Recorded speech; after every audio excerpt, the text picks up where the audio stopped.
All right. So, like I've said, that things are moving very rapidly. As a result of which, there ends up being a question that comes every now and then as to why should we pursue these certifications when there are so many people who are doing, let's just say, reasonably good for themselves without a CFA or without an FRM or without any certification, but just with graduation. And then there are also certain people who have cleared CFA L3 as well, but are really unable to get what they would have otherwise wanted to probably be at. So one thing before I kind of delve deeper into this dilemma, which is for real, I'm not going to deny that ऐसा नहीं हो रहा है, ऐसा हो रहा है आज के डेट में. Before I delve deeper into that dilemma, one thing that I want to portray is that only people who have a thought process, who have a vision, or who have a desire to build a career in the field of finance, for them it is going to be relevant. If you don't really want to build that career in the field of finance, or at least you have this thing that you've graduated, you're graduating, and you're still contemplating, in that situation you can potentially think about multiple diversions or divisions that you have right now. So आप decide कर सकते हो for yourself whether it is something that makes sense for you or not. But ultimately you have to be very careful before you end up committing yourselves towards it, because it's going to be a situation wherein you will commit at least, if not more than 2 to 4 years of your life towards a specific course. You will end up studying when you will end up you'll end up studying when you'll realize that a lot of your friends and colleagues are probably gone out of being in this certifications, or let's just say studying zone, and they are focusing more on let's just say their this thing, careers, and whatever that they want to pursue. And also, let me tell you what it is not going to focus upon. I don't want to focus upon what you will learn in CFA. CFA L1 में ये 10 subject होते हैं, L2 में ये 10 subject होते हैं, L3 में ये 2-3 सब्जेक्ट चले जाते हैं. Maybe I'll just discuss about one thing which has changed in L3 for good, but other than that I'm not going to focus on that. वो आपको मतलब एक even if you just do a Google search, you will end up realizing that. So I don't want to waste your time and mine, discussing something that is available in a simple Google search. So coming back to it, the question really is that there are so many people who are doing well without a certification, and then there are so many people who are potentially not able to be where they want to be despite having a certification. Now, this is, like I said, a real a thing that has happened of late. One of the key things behind this is also given the fact that a lot of people who do not end up having their certifications and who are doing well, let's just say सिर्फ BCom है या सिर्फ IIT graduate or whatever it is, they end up upskilling themselves on certain other facets, right? So there are these certain people who are slightly ahead of the curve in terms of their overall theoretical knowledge and mindset. So I know for a fact that the people that I've worked with have also been IIT engineers, have also been some other engineers from other backgrounds, who come with this mindset that, okay, I'm not going to potentially pursue a certification. I'm not going to do a CA, CFA or FRM. CA, of course, doesn't make sense for them as well. But instead of pursuing the certifications for the sake of it, they end up gathering substantial knowledge from over here, and they end up also upskilling themselves on certain other parameters. Like, let's just say they would learn financial modeling for themselves, and that adds up a lot of value to their resume when they're floating it around, right? So these are usually people who have a lot of pedigree behind them. These are people who are street smart, and I won't say that they got a good job without CFA, FRM because they got lucky. It was not that. It's actually because they worked hard, but they ended up realizing that this is not really the right way or right path for me. Even without this, also there are certain cohort of people who are able to build a decent career for themselves. One thing which has really stood out over the last few, I would say, terms or few years for that matter, is a lot of people, what they do is, just to add a certain value to their resume, what they end up doing is कि CFA पूरा करेंगे या नहीं करेंगे, that they decide for themselves later on. But what they do is to get their foot into the door and to show to the people, or to show to the recruiters that they're serious about a career in finance. They commit themselves to at least CFA L1, or let's just say FRM L1. FRM is slightly different in that sense, but there are multiple people who commit themselves towards something like, okay, मैं CFA L1 लेता हूँ, and simultaneously, instead of focusing a lot on technicality, I'll also end up focusing a lot on practicality, which again brings me back to learning a lot of soft skills, financial modeling, and all of those skills.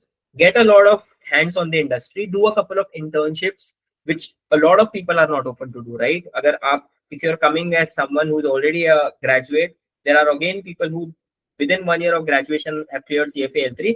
These are the people who really are not open to internships, because at that point of time you want a full-time role. So as compared to those, there are again this cohort of people who end up doing CFA L1. L1 के साथ साथ उन्होंने ज़्यादा L2 L3 पे focus नहीं किया, but simultaneously they're like, okay, I'll get some industry experience, try to do a couple of good internships, and these are the people who end up getting landed on certain different kinds of roles, which a lot of others might be aspirant about.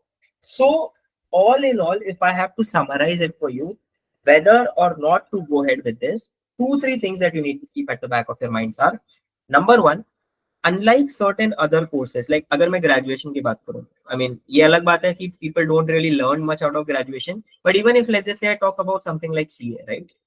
CA में you will end up being in a position जहाँ पे आप 8 subjects, today it has gone down, but let's just say historically it used to be 8 subjects, wherein you will only go so much deep into everything. Like law पकड़ोगे, but you will not be as efficient as a company secretary in terms of law. Tax आप पकड़ोगे, but let's just say tax में you will still go deep. But you will also end up picking something like cost, but you will not be as deep as a cost accountant. You will also end up picking something else, but आप उतना deep नहीं जाओगे. So the depth of knowledge in certain situations, I'm not saying for everyone, I'm not generalizing it at all, but in certain situations, the depth of knowledge ends up lagging for certain courses. Unlike those courses, these two courses are the one which are inch wide. They are not very wide. मतलब CFA में आप ऐसा नहीं है कि आपको मतलब you will end up reading a lot of taxation, you will end up reading a lot of things over here and there. It will only be an inch wide, but it will go a mile deep as you are moving ahead.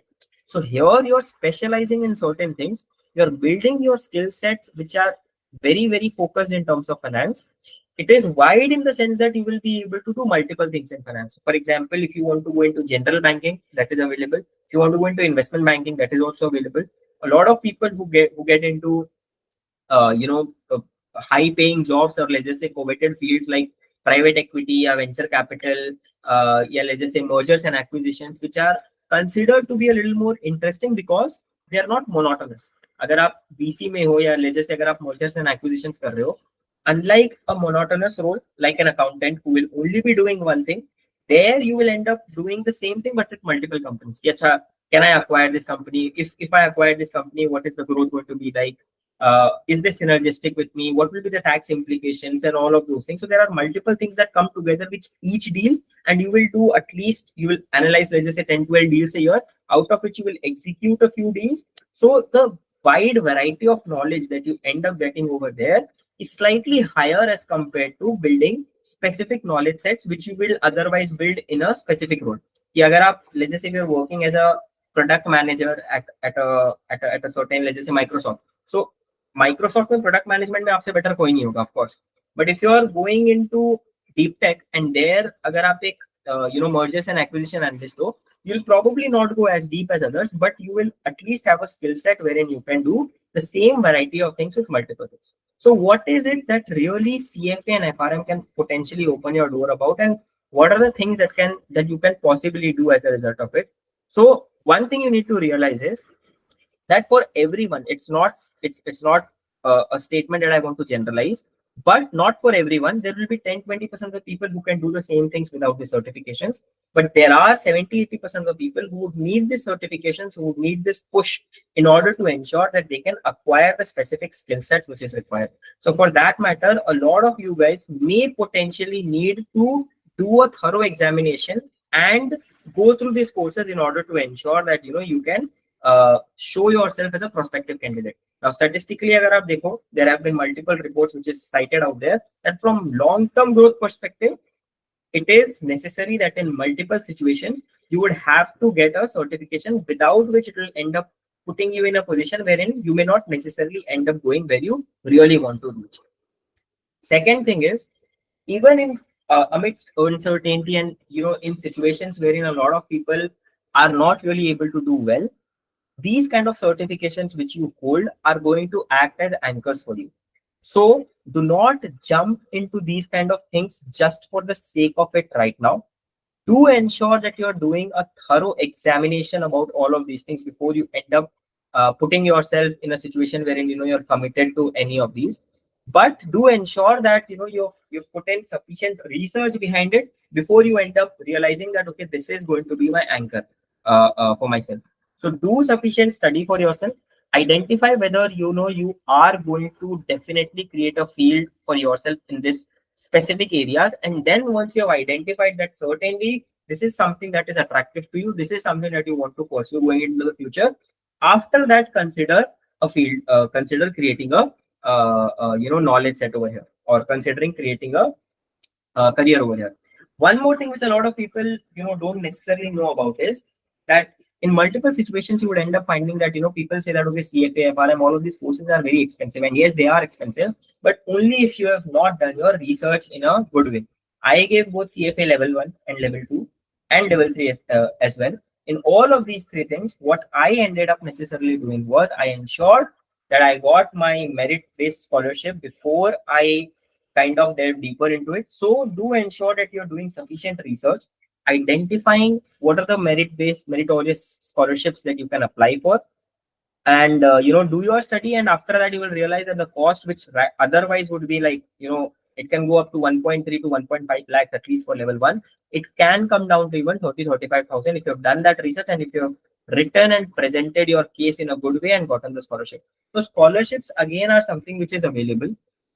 Of course ऐसा नहीं कि आपने कुछ भी उधर लिख के दे दिया तो आपको स्कॉलरशिप मिलेगा. You have to create a compelling story about it. आप चैट जीपीटी से निकाल के एकदम एडवांस वोकैबुलरी में वो लिखोगे तो आपको नहीं मिलेगा. You have to create a reason why they should actually end up giving you this scholarship. So you need to think very deeply before you end up writing for it. And one more thing, there is another thing that ends up floating around ki acha, these are scholarships which are only reserved for people who come from let's just say the minority background, yeah, who are not doing very well financially. ये एकदम this is hoax. I can tell you from my experience, मैंने अपना income and everything I put it the right way, which is decent if not horrible. मैंने ऐसा कोई 1.5 लाख 2 लाख कमाता हूँ वैसा I never wrote something which was wrong in the applications. I didn't want to get in a position wherein tomorrow they ask me, acha, you wrote that okay 2 lakh is your income, show me your income tax return. So I didn't want to go into that mess. I represented my true income, but alongside that, I gave them a valid reason as to why I want a scholarship and why I deserve a scholarship. And with that, I was given 3 scholarships across the 3 levels, 1, 2, and 3 on my first attempt itself, which brought down the cost. Like the total cost, agar main aapko batau, L1, L2, and L3 combined for me would be less than 80,000 or maybe 90,000. So you need to create that compelling story for yourself. And it's like I said, maybe repeating, but it's not necessary that you need to be, low income category and all of that. It's a merit come need based scholarship. So there is 2 things over here. First is merit, and the next one is need. So it's merit before need in that sense. So if you're able to really reflect on why you are meritorious and why you deserve it, and maybe you can of course speak to a couple of folks. A lot of people I've seen is last day वो scholarship का वो pickup करते हैं, कुछ भी ऐसे लिख के दे देते हैं, and then they complain, अच्छा I had written but I couldn't get it. A lot of people what they do is see a lot of YouTube videos here and there and identify, okay, these are the 4 things that I need to do. 4 things वो करके दे देते हैं and they try to apply, they will get rejected for sure. Third and the biggest mistake you can do is ask ChatGPT to write it on your behalf. The story it will present is going to be crazy, but the moment that they put it up on a AI check, सीधा दिख जाएगा 100% of the content was written by AI and you'll get rejected even before they read it. So don't make these 3 mistakes. Make a case for yourself that actually represents the true things and the reasons why you would actually need a scholarship in this situation, and then move ahead. Now this is more applicable for CFA as compared to FRM. FRM may be hote hain, but FRM may you have to pay first and potentially later on is when you can get it back for yourself. So that is again one thing you need to be a little careful about. 2-3 things that you need to be very, very, two, three things that you definitely need to know when you're pursuing a certification in terms of CFA is, number 1, you end up getting a comprehensive knowledge about, like I said, it's an inch wide, but it's a mile deep. So in terms of finance, you will end up getting certain knowledge sets, which a lot of other people are not going to be able to build up. So वो सारे जो specific things है, you need to ensure that you're going very, very deep into that. So you can, go into risk management, you can go into portfolio management, you can go into investment analysis, you can go into investment management, you can go into research analysis and all of those things. So before enrolling for all of this, identify कि इनमें से कौन सा areas है which is something that you like, and for that try to network with people within your domain, and maybe some seniors, and identify, okay sir, matlab, like connect with, like maybe try to connect with 100 people, 10 are going to connect with you, and maybe 2 or 3 of them are going to respond, and with them try to build a network, trying to understand really what is it that you can bring into the table, and what this certification can potentially bring for yourself in terms of a career in the field, right? So ये आपको खुद से prospective way में you need to go ahead and identify for yourself what are the things that you can do by earning the certification, and what is the role that you will end up getting. A lot of people who will probably ask you not to do a CFA FRM are the ones who did this. उन्होंने level 3 clear किया, and then they went into and identified, अच्छा मुझे research करना पसंद ही नहीं है. So why did you do at the first place something which you know that later on you're not going to like? So before you start your journey, realize for yourself what is it that you're getting yourself into. Identify for yourself whether this is something that you like for yourself. If not, have a backup plan. Don't be stringent कि अच्छा मैंने L1 के लिए register कर दिया तो मुझे L3 complete करना ही है. Have that flexibility towards your end as well, and do as much research as you possibly can before you kind of move ahead. But just to let you know, for those people who are really inclined towards having a career in the field of finance, you will definitely end up being better off with these certifications than without, because like I said, as a recruiter, personally, I have seen people who come without these certifications who aren't really serious about it, but people who have at least had a foot into the door. कि अच्छा हाँ, people who have done L1 or people who have just done L2, they really show this vigor, or they really show this thing that they want to get into this field. As a result of which, when I am interviewing them, of course, 2 things will happen. One thing will be the questions are going to be difficult. It's not going to be easy questions, because I know that, okay, this is a person who's portraying himself as serious about the field. So that is one. But second thing again is going to be that if he ends up performing better than someone, which likely is going to be expected out of him from someone like, let's just say, who's just a graduate, the odds of him getting hired are definitely going to be higher as compared to just a graduate. So there you need to work upon 2-3 things, not just the certification, but simultaneously you need to bring, you need to work on a lot of practical understanding and knowledge as well. And last thing which I want you guys to know about it is that you end up getting into multiple, you can end up getting into multiple roles, like let's just say investment management, risk management, portfolio management, FP&A, private equity, venture capital. So ultimately, a CFA has a possibility to open multiple doors for you, but not just by CFA, but it will be like you've done CFA. Alongside that, you've done a lot of research, you've worked really hard. Maybe alongside that, you've done something incremental, like let's just say CFA L1, L2 किया, then you do your MBA, do your CFA L3, and then you try to get into a venture capital or private equity fund. So those kind of things are what you need to do and build for yourself. But if you are looking at that journey from right now, a lot of you who are young graduates or just going to graduate and who are aspirational about pursuing a career in this field, you will have to do that work today, so that at least for the next few years you're sorted in terms of your career path, and you aren't really this thing, "Acha, I'm not really sure about what I want to do." So, in order to get to that certainty, you'll have to do a lot of work today and identify for yourself what is it that makes a lot more sense for you going forwards. Now I'll go back to where we had begun with. There were a lot of questions that had come in at the beginning. I wasn't really able to address each and every one of that. So Ravneet, Twinkle, Disha, and a lot of others who have joined after that. Whatever specific questions that you guys may have, more than happy to pick it up before we kind of move forward.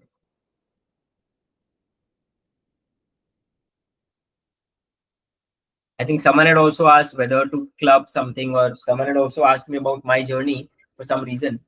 If you can just let me know exactly what your questions are, I'll probably be able to help you guys in a much better way. And there are no right or wrong questions. Whatever question you have under the sun, you can shoot those out, and more than happy to address those.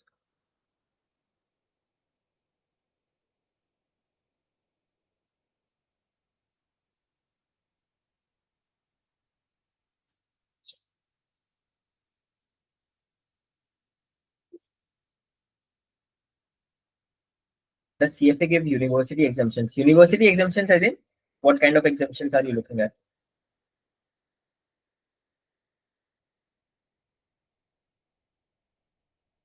Normal अगर आप BCom या graduation का बात कर रहे हो, I have hardly seen that it does something. Earlier CFA used to give certain exemptions in terms of 4 or 5 actuarial science papers. So yes, there is a correlation between certain kind of certifications wherein you can get exempted from certain other things, but that has kind of faded away. The reason for pursuing a CFA should not be to get a university exemptions anymore. It should ideally be that you're sure about, or at least if not sure, you're highly prospective, or you identify that the interest that you have is something which is in the field of finance. You really want to build a career in the field of finance, and alongside that, in order to represent seriousness, and of course in order to gain a lot of knowledge, is why you end up pursuing this. There may be certain exemptions, but I'm not really aware of those right now. Yeah. पहले ज़्यादा होते थे, like I said, but these have kind of faded away over the last few years. And within this as well, one more thing that you guys need to be mindful about is when you're starting off your journey, be careful about which term you're appearing into, right? So CFA L1, L2, and L3, you have 4 times when you can give L1, 3 times when you can give L2, and 2 times when you can give L3. So earlier, when back in the day when I was graduating, L1 used to happen twice a year, and L2 and L3 used to happen once a year, which was L1 used to be in June and December, L2, L3 only in the month of June. So it used to be a much more elongated course back in the time as compared to what it is today. So if you can time your papers in an efficient manner, you can get scholarships across all the 3 levels, and of course clear all the 3 in 2 years or something like that. So that efficiency needs to be there, depending upon what your goals and everything are. One more thing which has recently changed in terms of L3 is that earlier it used to focus a lot on wealth management, but right now it gives you an option to choose between various options. So you can go into wealth management, private wealth management, investment management, portfolio management. So आपके specifications के हिसाब से it allows you to tailor it, but only at level 3. So ideal situation right now would be to not give L3 very soon. You should ideally clear L1 and L2 as soon as you possibly can, assuming that you guys are serious about it. So L1 maybe during your college, L2 maybe while you're just getting out of college, and L3 is something that you can preserve for yourself, which you give only after having a couple of years of experience within the field that that you're working in. Because otherwise क्या होगा, आप specialize कर लोगे किसी एक चीज में, and you end up realizing that you got job or you like only something else. So don't jump the gun too much before you're kind of moving forwards. Be very sure about specialization only after a certain point of time. So concept wise, is there any overlap between actuarial science and CFA, or are they both completely different? Yashvi, that's a fairly good question. A lot of you guys are actually pursuing actuarial science as well, so I think it'll be a good thing for you to know. There are certain overlaps. There are going to be certain areas which will be cakewalk for you when you're pursuing, and when you're pursuing your CFA. And I think it'll be mostly with respect to level 1. Level 1 में जो चीजें आप पढ़ोगे, for example, let's just say a few dreaded segments in level 1 is usually hovering around let's just say quant में वो आपको एक normal curve दे देंगे, and there people who are just coming up with it. Let's just say someone who studied CS1, he knows what different kinds of curves are, he knows what different kinds of functions are, and what different parameters are, right? So that yeah, hypothesis testing, yeah, all of those things are going to be very, very easy for you. You will know them intuitively. But there are going to be certain cohort of people who will end up realizing that is a very difficult segment for them to crack. कि उनको नहीं पता होगा, अच्छा, why is 1.96 97.5% and all of those things, because they are not really accustomed to that. For them it will be a new reading altogether. So certain areas is going to be a cakewalk for you. For me also, when I gave my level 1, I didn't really focus too much on quant, but I think quant may I probably scored the highest because the bar was at the top. So quant will end up becoming easier. Certain other areas here and there, like bonds का भी अगर मैं बात करूँ, bonds में you have done sufficient work in CM1, that is also going to help your cause. In terms of your, let's just say, accounts only, CB1 में आपने थोड़ा पढ़ा है, but here it will be much more advanced, and other things like equity, ethics, all of those things are going to be very new.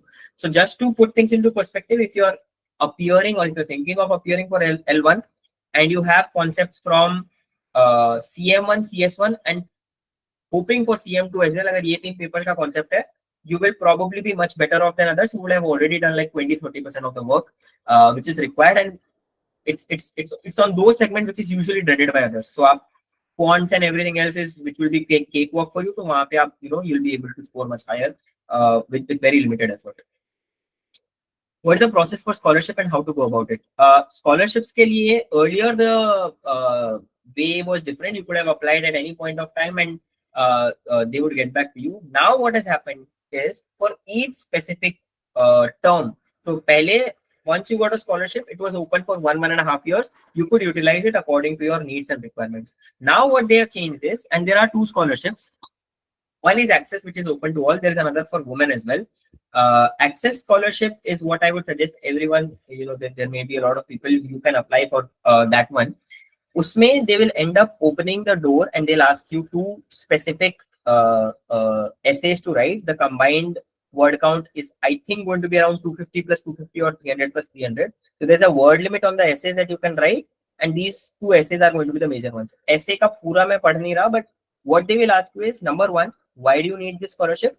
Number two, what will you do if you get this scholarship, right? So one is going to be reflective from there and ki hum aapko scholarship kyun de, and second, you try to present a case for yourself as to what is it and in what way is it going to help you if you were to be able to get a scholarship for yourself.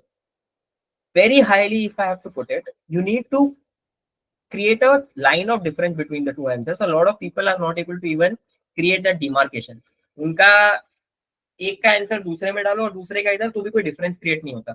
So you need to be very specific about why do you deserve that scholarship. For that, you need to work a lot upon your historical profile. You need to talk about what are the things that you have done and what is the journey that you have covered from there to here. From 0 to 1 that you have come across, and what is your future vision going to be like. So all those things need to come out in that specific one. The second one, wherein what will you do if you end up getting a scholarship, or why do you get why do you think you should get a scholarship? Let me just open up mine. I'm not going to show that one, but let me just quickly tell you what is it. What are the two specific questions that they ask and how you should tackle those. Take some time.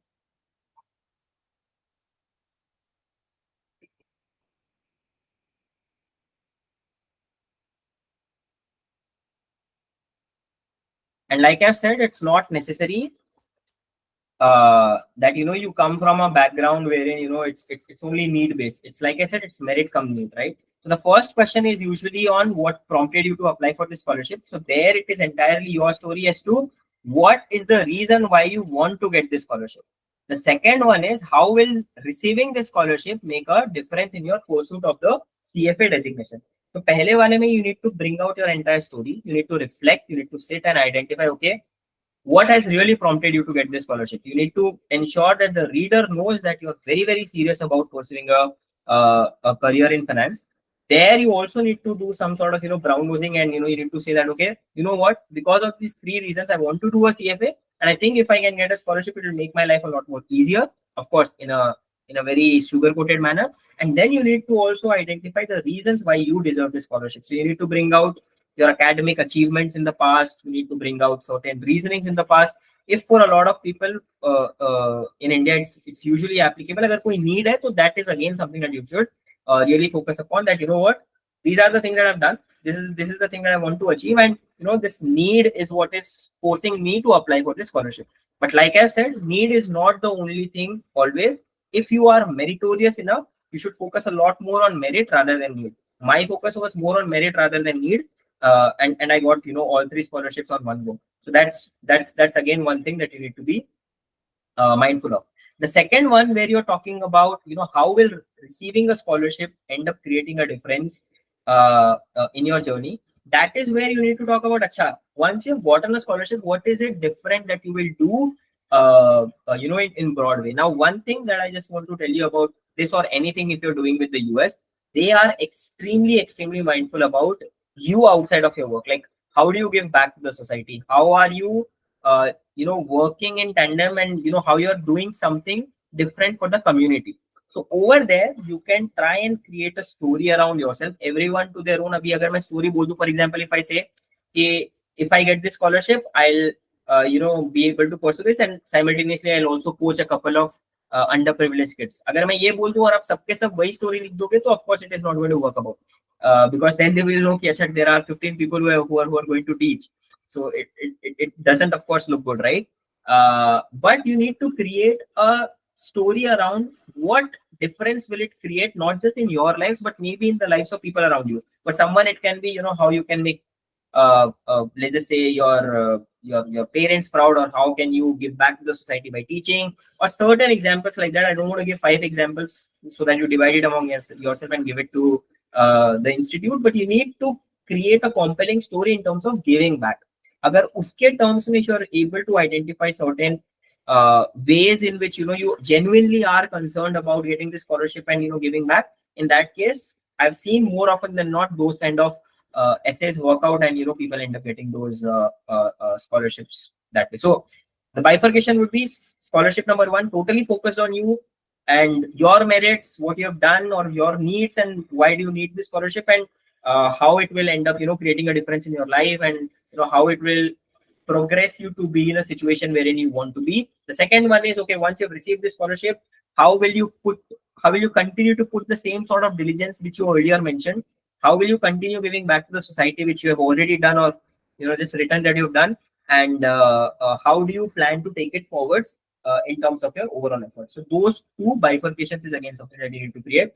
One more thing, the final one which I would say over here is, I have seen a lot of places, and this is not something that I want you to focus कि आपका focus इसी पे रहे, but I have seen multiple people, अगर उनका scholarship, let's just say for one term gets rejected, a lot of people give up, right? Yeah, they just registered and all of that. If your scholarship for, let's just say, Feb term gets rejected, if you apply again for the term of May, your odds of selection are really higher.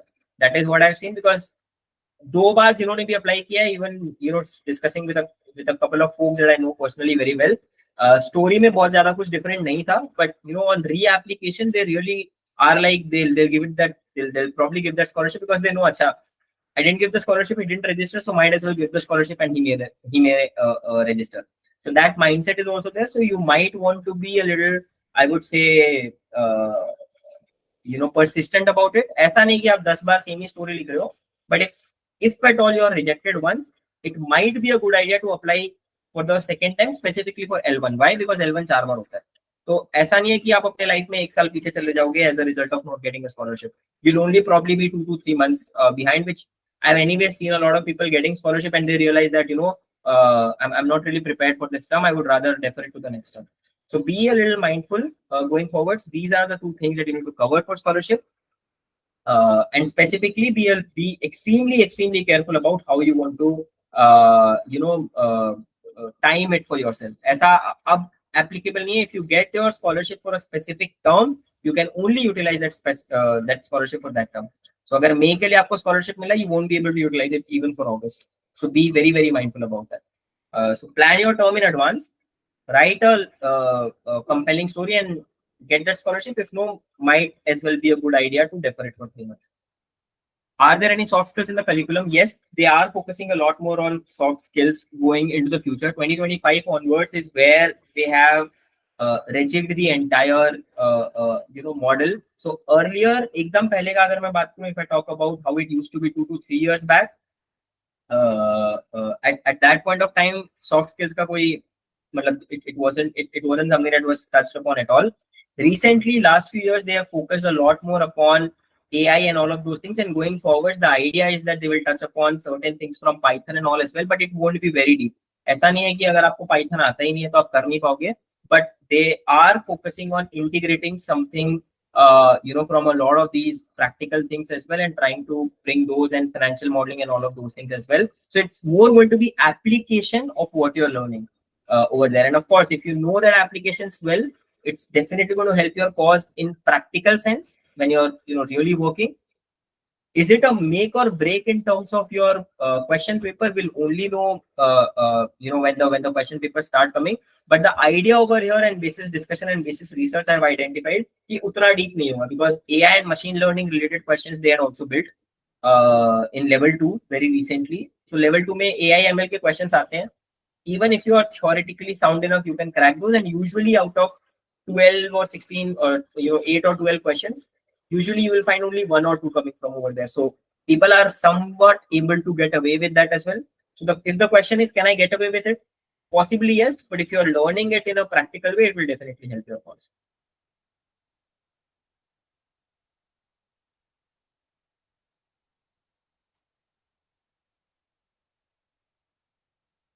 Anything else? I've usually seen historically as well, a lot of people end up asking questions on scholarships and all. So uspe, yeah, like I've said, start early, start preparing your story in a nice way, and try to get feedback from a couple of people who are very close to you. I say randomly sabko mat dikhana, but a couple of people who are close to you, whether it's a compelling story or a story which is compelling enough, you should try to identify before you submit that.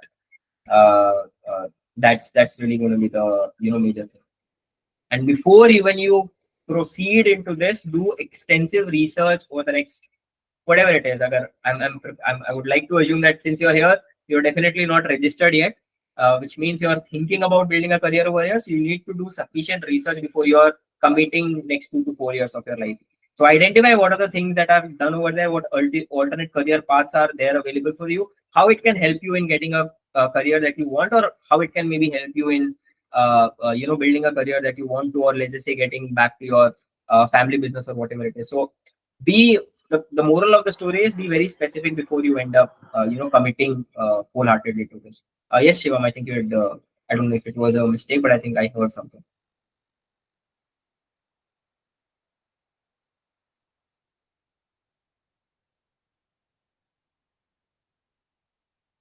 Yeah, Khushi, please go ahead.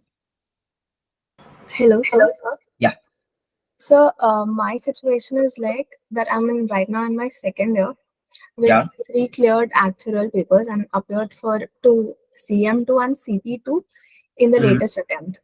Okay. So, I'm a little confused whether I complete all the actuarial papers and become one of like the youngest qualified actuaries by the age of 21 or 22, or do I, pursue these certifications as well? Because I am planning to pursue these certifications if right now or either after the actual fellowship. See, if you think that you have a shot at it, I would rather want that you give your best shot at maybe achieving the initial goal. That's definitely a outsized kind of a thing. Not really a lot of people who kind of are able to achieve that feat. But really, at the core of it, it will be that you'll have to address this one question for yourself: that okay, what you have become the youngest actually, or whatever it is, youngest XYZ. Where is it that you really want to build a career into? That will be a very important question for you to address before you can really conclude whether you want to give a CFA midway as well. One thing which one suggestion which I can possibly give you from my experience is, maybe just see the curriculum of CFA L1. Given your aspirations, I believe that you'll definitely not find L1 to be something which is very difficult for you. तो वो आपके लिए थोड़ा cake walk type का हो सकता है. So maybe not commit fully to it, but if you're, let's just say, giving your terms, giving your papers, next term is anyways very far away. April May में है. So by the time that term comes, you can personally, I gave CFA L1 with like a couple of weeks से कम level of preparation, and it went well. So someone like you who comes with that background, who already has sufficient technical knowledge, you will not really struggle a lot with this. So L1 का curriculum देखो, few questions, maybe you can just look at that. Maybe not commit wholeheartedly to it, but just see and decide for yourself whether you can manage it simultaneously. And L1 manage हो जाना चाहिए. L2 will be difficult. I've seen people struggle with L2 and L3, but L1 may be manageable, and then you can time for yourself later on. Ki, acha, maybe I might as well do these things together. But don't, abhi aapka hoga aspirations to give a lot of certifications, but be specific as you're kind of moving ahead, which you will realize in the due course of time. Okay, thank you. Yeah. Any other questions? I'm here for the next couple of minutes. More than happy to address anything under the sun that you may have. Otherwise, yeah, we can call it a day. So guys, I think I take that as 2 further questions. So like I said, the next step for you from over here would be to reflect. That is going to be the most important thing that you have to do. Once you have reflected, well enough and deep enough, you will end up realizing the biggest question, whether or not to do it. That's like the first question to address. And then the second and third question is to acha, theek hai, once you have made up your mind that this is what you have to do, you will end up getting into the phase 2 and phase 3, wherein you'll be able to come up with multiple other things. Acha, I've made up my mind, I have to do this because of this reason. So find that because of for yourself. Once you have done that, move ahead, and everything else, will eventually fall into place as we're kind of moving ahead, right? So, chalo guys, that's it from our end. I wish you guys all the very best. We may come up with a couple of other sessions as well on CFA and FRM, because we're planning to go deeper into that. So stay tuned for those as well, and more questions. If you have any more specific questions, which you will probably identify after reflecting deeper, more than happy to take those later. Chalo guys, take care and have a very happy weekend. Good to see people participate on a afternoon on a off a weekend, trying to see, trying to build a career in finance rather than scrolling reels. So yeah, very, very impressive, and wish you guys a very happy weekend. Have a good reflection. Bye.